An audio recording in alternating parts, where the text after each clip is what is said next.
about tether dominance. As you can see, it hit exactly the level we had identified at 4.59 and moved downward, which could signal a good move if it manages to break below the 4.56 level. Its next stop could be this level that I'm marking for you here. It could have its next reaction at this level, that is at 4.55 and 4.54. Well, as I had pointed out before, we have a very strong support level down here at 4.47. This downward movement that it's making right now, if we look at Bitcoin and Ripple dominance, you can clearly see their movements. I'm bringing up Bitcoin dominance now, and as you can see here, Bitcoin dominance is also showing a corrective move downward.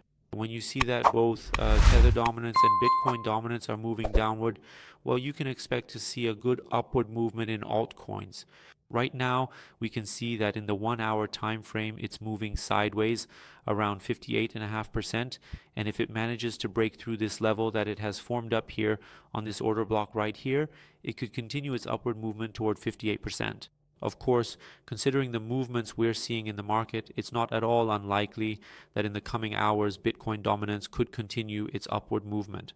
But if we want to see the same movement on Ripple, you'll notice that in the past hour, it has started an upward move that is still continuing. And here we have an order block level up here around the 2.96 level, which is expected to be reached in the coming hours.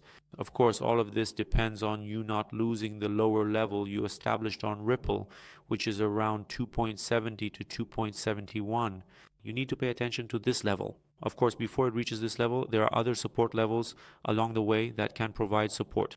One of these is the powerful order block that exists down here.